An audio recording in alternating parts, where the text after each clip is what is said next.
The Lost Books of the Bible. The Book of Jasher chapter 39, verse 1 to 65. And when the sons of Jacob went from the city of Sartan, they had gone about 200 cubits when they met the inhabitants of Tapnach coming toward them, for they went out to fight with them, because they had smitten the king of Tapnach and all his men. So all that remained in the city of Tapnach came out to fight with the sons of Jacob, and they thought to retake from them the booty and the spoil which they had captured from Chazar and Sartan. And the rest of the men of Tapnach fought with the sons of Jacob in that place, and the sons of Jacob smote them, and they fled before them, and they pursued them to the city of Arbelan, and they all fell before the sons of Jacob. And the sons of Jacob returned and came to Tapnach, to take away the spoil of Tapnach, and when they came to Tapnach they heard that the people of Arbelan had gone out to meet him to save the spoil of their brethren, and the sons of Jacob left 10 of their men in Tapnach to plunder the city, and they went out toward the people of Arbelan. And the men of Arbelan went out with their wives to fight with the sons of Jacob, for their wives were experienced in battle, and they went out, about 400 men and women. And all the sons of Jacob shouted with a loud voice,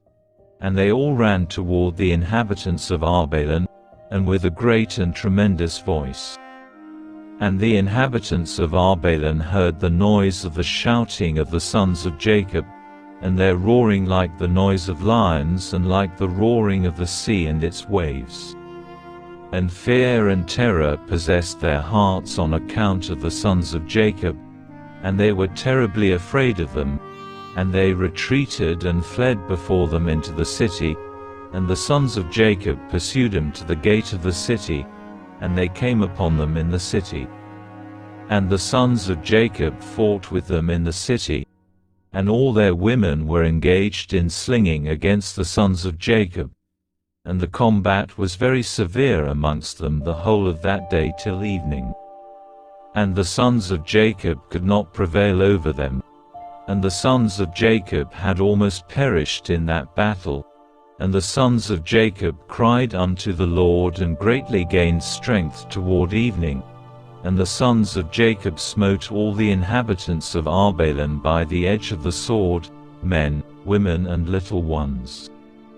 And also the remainder of the people who had fled from Sartan, the sons of Jacob smote them in Arbelan, and the sons of Jacob did unto Arbelan and Tapnach as they had done to Chazar and Sartan. And when the women saw that all the men were dead, they went upon the roofs of the city and smote the sons of Jacob by showering down stones like rain. And the sons of Jacob hastened and came into the city and seized all the women and smote them with the edge of the sword. And the sons of Jacob captured all the spoil and booty, flocks and herds and cattle. And the sons of Jacob did unto Machnimah as they had done to Tapnach, to Chazar and to Shiloh, and they turned from there and went away. And on the 5th day the sons of Jacob heard that the people of Gaash had gathered against them to battle, because they had slain their king and their captains, for there had been 14 captains in the city of Gaash, and the sons of Jacob had slain them all in the first battle. And the sons of Jacob that day girt on their weapons of war, and they marched to battle against the inhabitants of Gaash. And in Gaash there was a strong and mighty people of the Amorites, and Gaash was the strongest and best fortified city of all the cities of the Amorites, and it had 3 walls. And the sons of Jacob came to Gaash, and they found the gates of the city locked, and about 500 men standing at the top of the outermost wall, and a people numerous as the sand upon the seashore were in ambush for the sons of Jacob from without the city at the rear thereof. And the sons of Jacob approached to open the gates of the city, and whilst they were drawing nigh, behold, those who were in ambush at the rear of the city came forth from their places and surrounded the sons of Jacob. And the sons of Jacob were enclosed between the people of Gaash, and the battle was both to their front and rear, and all the men that were upon the wall were casting from the wall upon him arrows and stones. And Judah, seeing that the men of Gaash were getting too heavy for them, gave a most piercing and tremendous shriek, and all the men of Gaash were terrified at the voice of Judah's cry, and men fell from the wall at his powerful shriek, and all those that were from without and within the city were greatly afraid of their lives. And the sons of Jacob still came nigh to break the doors of the city, when the men of Gaash threw stones and arrows upon him from the top of the wall, and made him flee from the gate. And the sons of Jacob returned against the men of Gaash who were with him from without the city, and they smote him terribly, as striking against gourds, and they could not stand against the sons of Jacob, for fright and terror had seized him at the shriek of Judah. And the sons of Jacob slew all those men who were without the city, and the sons of Jacob still drew nigh to effect an entrance into the city, and to fight under the city walls, but they could not, for all the inhabitants of Gaash who remained in the city had surrounded the walls of Gaash in every direction, so that the sons of Jacob were unable to approach the city to fight with them. And the sons of Jacob came nigh to one corner to fight under the wall. The inhabitants of Gaash threw arrows and stones upon him like showers of rain, and they fled from under the wall.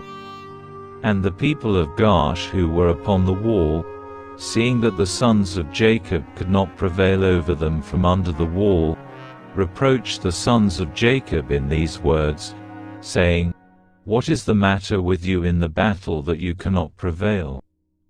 Can you then do unto the mighty city of Gaash and its inhabitants as you did to the cities of the Amorites that were not so powerful?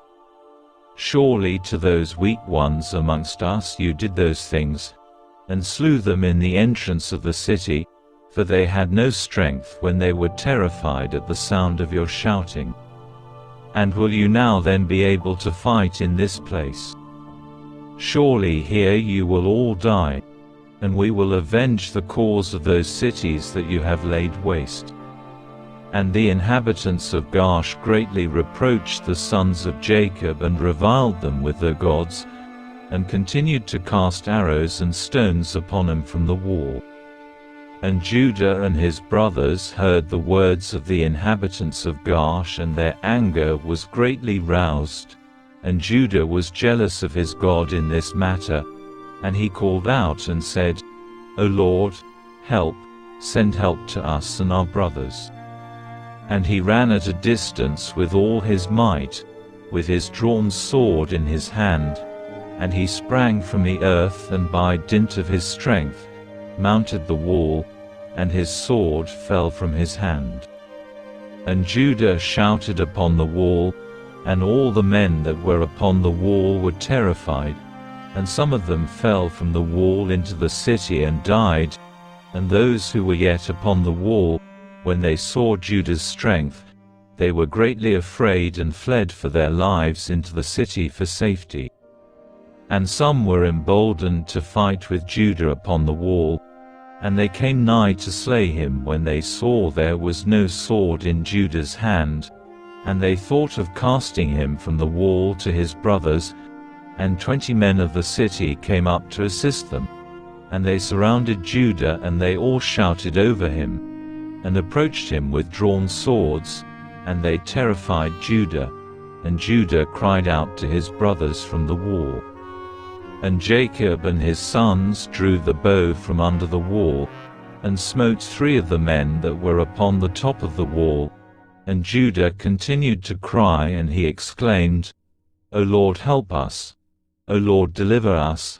and he cried out with a loud voice upon the wall, and the cry was heard at a great distance. And after this cry he again repeated to shout, and all the men who surrounded Judah on the top of the wall were terrified,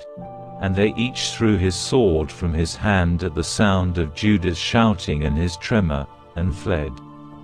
And Judah took the swords which had fallen from their hands, and Judah fought with them and slew 20 of their men upon the wall. And about 80 men and women still ascended the wall from the city, and they all surrounded Judah. And the Lord impressed the fear of Judah in their hearts, that they were unable to approach him. And Jacob and all who were with him drew the bow from under the wall, and they slew 10 men upon the wall, and they fell below the wall, before Jacob and his sons. And the people upon the wall, seeing that 20 of their men had fallen, they still ran toward Judah with drawn swords, but they could not approach him, for they were greatly terrified at Judah's strength. And one of their mighty men, whose name was Arad, approached to strike Judah upon the head with his sword, when Judah hastily put his shield to his head, and the sword hit the shield, and it was split in two. And this mighty man, after he had struck Judah, ran for his life, at the fear of Judah, and his feet slipped upon the wall, and he fell amongst the sons of Jacob who were below the wall, and the sons of Jacob smote him and slew him. And Judah's head pained him from the blow of the powerful man, and Judah had nearly died from it. And Judah cried out upon the wall owing to the pain produced by the blow, when Dan heard him, and his anger burned within him. And he also rose up and went at a distance, and ran and sprang from the earth, and mounted the wall with his wrath-excited strength. And when Dan came upon the wall near unto Judah, all the men upon the wall fled, who had stood against Judah, and they went up to the second wall, and they threw arrows and stones upon Dan and Judah from the second wall, and endeavored to drive them from the wall. And the arrows and stones struck Dan and Judah, and they had nearly been killed upon the wall, and wherever Dan and Judah fled from the wall, they were attacked with arrows and stones from the second wall. And Jacob and his sons were still at the entrance of the city below the first wall, and they were not able to draw their bow against the inhabitants of the city, as they could not be seen by them, being upon the second wall. And Dan and Judah, when they could no longer bear the stones and arrows that fell upon them from the second wall, they both sprang upon the second wall near the people of the city. And when the people of the city who were upon the second wall saw that Dan and Judah had come to them upon the second wall, they all cried out and descended below between the walls.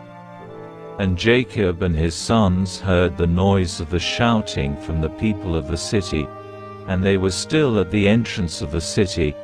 and they were anxious about Dan and Judah, who were not seen by them, they being upon the second wall. And Naphtali went up with his wrath-excited might, and sprang upon the first wall to see what caused the noise of shouting which they had heard in the city. And Issachar and Zebulun drew nigh to break the doors of the city, and they opened the gates of the city and came into the city. And Naphtali leaped from the first wall to the second, and came to assist his brothers. And the inhabitants of Gaash who were upon the wall, seeing that Naphtali was the third who had come up to assist his brothers, they all fled and descended into the city. And Jacob and all his sons and all their young men came into the city to them. And Judah and Dan and Naphtali descended from the wall into the city and pursued the inhabitants of the city, and Simeon and Levi were from without the city and knew not that the gate was opened. And they went up from there to the wall and came down to their brothers into the city. And the inhabitants of the city had all descended into the city, and the sons of Jacob came to them in different directions,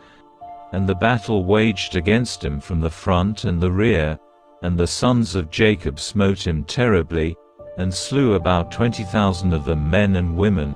not one of them could stand up against the sons of Jacob. And the blood flowed plentifully in the city, and it was like a brook of water, and the blood flowed like a brook to the outer part of the city, and reached the desert of Beth-Coron. And the people of Beth-Coron saw at a distance the blood flowing from the city of Gaash, and about 70 men from amongst them ran to see the blood, and they came to the place where the blood was. And they followed the track of the blood and came to the wall of the city of Gaash, and they saw the blood issue from the city, and they heard the voice of crying from the inhabitants of Gaash, for it ascended unto heaven, and the blood was continuing to flow abundantly like a brook of water. And all the sons of Jacob were still smiting the inhabitants of Gaash, and were engaged in slaying them till evening, about 20,000 men and women. And the people of Coron said, Surely this is the work of the Hebrews, for they are still carrying on war in all the cities of the Amorites. And those people hastened and ran to Beth-Coron, and each took his weapons of war, and they cried out to all the inhabitants of Beth-Coron, who also girt on their weapons of war to go and fight with the sons of Jacob. And when the sons of Jacob had done smiting the inhabitants of Gaash, they walked about the city to strip all the slain, and coming in the innermost part of the city and farther on, they met 3 very powerful men, and there was no sword in their hand. And the sons of Jacob came up to the place where they were, and the powerful men ran away, and one of them had taken Zebulun, who he saw was a young lad and of short stature, and with his might dashed him to the ground. And Jacob ran to him with his sword, and Jacob smote him below his loins with the sword, and cut him in 2, and the body fell upon Zebulun. And the second one approached and seized Jacob to fell him to the ground, and Jacob turned to him and shouted to him, whilst Simeon and Levi ran and smote him on the hips with the sword and felled him to the ground. And the powerful man rose up from the ground with wrath-excited might, and Judah came to him before he had gained his footing, and struck him upon the head with the sword, and his head was split and he died. And the third powerful man, seeing that his companions were killed, ran from before the sons of Jacob, and the sons of Jacob pursued him in the city. And whilst the powerful man was fleeing, he found one of the swords of the inhabitants of the city, and he picked it up and turned to the sons of Jacob and fought them with that sword. And the powerful man ran to Judah to strike him upon the head with the sword, and there was no shield in the hand of Judah. And whilst he was aiming to strike him, Naphtali hastily took his shield and put it to Judah's head, and the sword of the powerful man hit the shield of Naphtali, and Judah escaped the sword. And Simeon and Levi ran upon the powerful man with their swords and struck at him forcibly with their swords, and the 2 swords entered the body of the powerful man and divided it in 2, lengthwise. And the sons of Jacob smote the 3 mighty men at that time, together with all the inhabitants of Gaash, and the day was about to decline. And the sons of Jacob walked about Gaash and took all the spoil of the city, even the little ones and women they did not suffer to live. And the sons of Jacob did unto Gaash as they had done to Sartan and Shiloh.